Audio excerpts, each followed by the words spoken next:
Welcome back to the deep dive. We grab a whole stack of sources, pull out the key bits, and try to make sense of it all for you. Yep, that's mission. And today, we're jumping into something that's got a lot of people talking, a lot of buzz online. It's about WWE and their live events. Oh, yeah.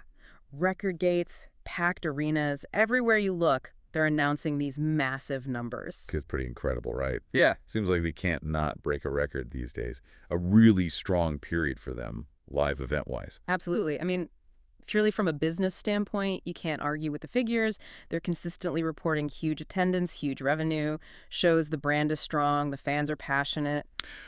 But, and here's where it gets interesting, maybe a bit contradictory even, despite all these sellouts, these massive headlines, there's this whole other conversation bubbling up. You mean the fan reaction about ticket prices? Exactly. You see the sold out sign, you hear about the record gate, but then you try to actually buy a ticket. Mm-hmm. And that's where the friction starts for a lot of folks. Yeah. That tension is exactly what we need to dig into today. Right. Because this fan chatter, this online discussion about the cost, it's a real counterpoint to just celebrating the big numbers. It really is. It highlights something important.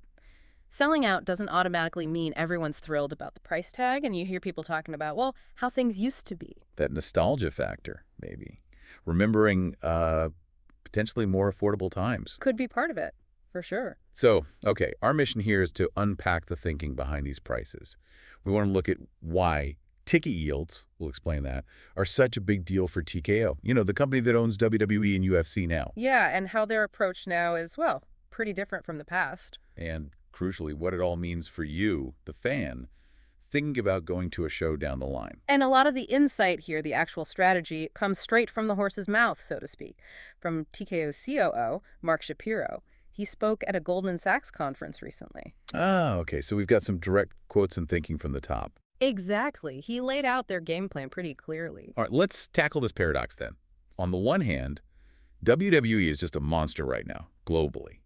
They're smashing their own gate records constantly. Huge crowds, huge money. Totally. It's an impressive display of reach, no doubt. The demand is clearly there for the live product. But like we said, our sources point out that WWE Ticket Prices has been much discussed online. It's not just a few people grumbling, right? It's a noticeable thing. No, it's a prominent theme. Fans are feeling the pinch, or at least noticing the, let's say, upward trend in costs to be there live. And it does make you wonder, doesn't it? When you hear about the family-focused pricing later on, you think maybe some longtime fans are feeling that sticker shock now when they look at taking their own kids. That's a really good point. It connects the business strategy directly to the fan experience, or maybe the changing fan experience. So you have this dichotomy, huge success metrics for TKO, but also this undercurrent of fan concern about affordability. And yet, TKO seems okay with that tension. Because Shapiro points out, even with the chatter, they're still drawing big numbers. Right. The demand currently seems strong enough to support these prices. That's key. It tells them from a business perspective that maybe they haven't hit the ceiling yet. Okay, so let's get into that TKO strategy. Yeah. Because it's not happening by accident. They've got a model they're looking at, right? Inside their own company, even. Exactly. Mark Shapiro basically said it flat out. His assessment was, and this is a direct quote, WWE is not where the UFC is yet on ticket yields. Ticket yields. Okay, so break that down for us. What does that actually mean? Simply put, it's the average amount of money they make per ticket sold. It's not just about filling the building, it's about getting the most revenue out of each seat filled. Ah, okay, so it's about optimization. And Shapiro thinks WWE has room to grow there compared to UFC. He definitely does. He said there's work to do there, but, and this is important, he also said they've already seen a meaningful increase. How meaningful? Get this. A 59% margin increase in the second quarter. 59%. Wow. Okay, that's not small change. So they're already seeing results from whatever they're doing differently. For sure. And he specifically mentioned ticket sales and site fees, the money venues pay to host events, are a big part in driving that margin jump. So it's working. Yeah. And the why behind pushing harder, is it just because UFC does it? Pretty much. Shapiro basically said, we know we have more room to go. Why do we know that? UFC is breaking records everywhere they go. So UFC is the benchmark, yeah, the gold standard within TKO for squeezing revenue out of live events. That's clearly the thinking. See what works for one, apply it to the other, maximize across the board. Now this next bit, this is where it gets really interesting, especially for anyone who's followed WWE for a while. Shapiro talked about the past, specifically about Vince McMahon's approach. Yeah, this was a really direct comment. He said, quote, Vince McMahon was primarily pricing tickets for families and wasn't totally focused on maxing the opportunity there. Whoa. Okay, that puts it plainly. So he's basically confirming what maybe a lot of fans felt, that the philosophy used to be different. It certainly seems that way. It frames the previous era as prioritizing accessibility, maybe keeping prices lower to get family in the door, perhaps seeing the live show partly as promotion, not purely as a profit center in itself. Compared to now, where the TKO approach is explicitly about maxing the opportunity, using Shapiro's words, it's a tool pivot in strategy. Absolutely. A fundamental shift from family-focused, as he put it, to maximizing yield per ticket. And you, the fan, are likely seeing the difference when you look at ticket sites. And they're actively doing this, right? Not just talking about it. He mentioned replicating the UFC model. Yes. He said they're replicating that in terms of ticket yield and advanced sales when it comes to On Location on the WWE side. On Location is their official hospitality partner.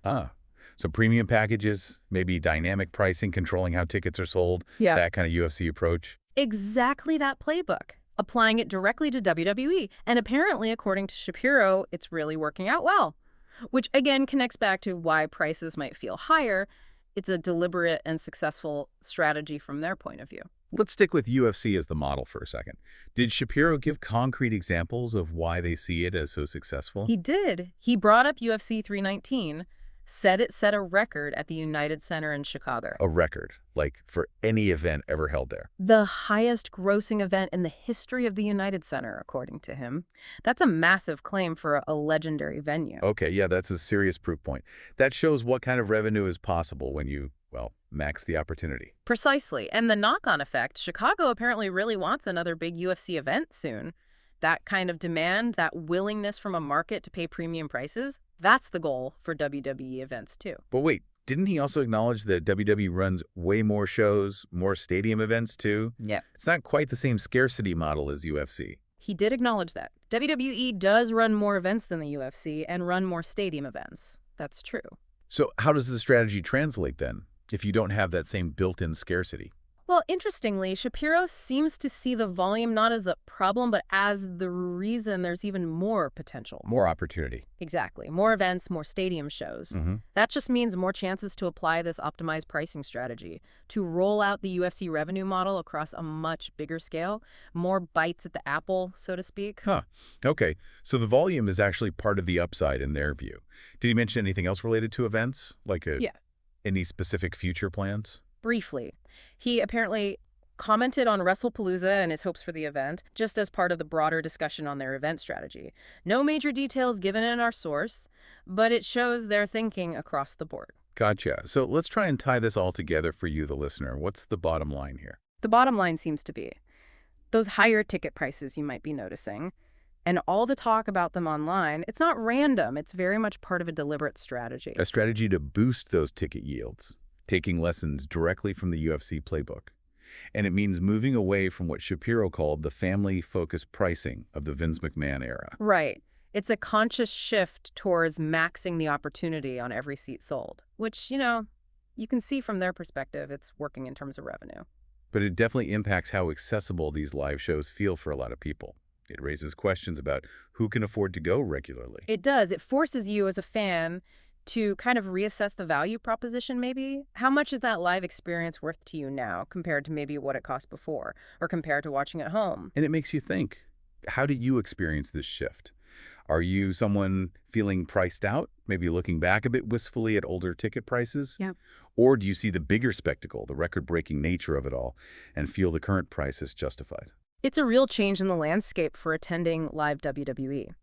So, just to recap the main points from our deep dive today. Yeah, go ahead. WWE is hitting record gate numbers, which is undeniable success. But at the same time, TKO is strategically pushing to increase ticket yields even further. And they're explicitly framing this as different from the Vince McMahon family-focused approach, instead modeling it on UFC's revenue maximization techniques. Exactly. It's not just about ticket prices in isolation. It's a bigger business strategy playing out across TKO.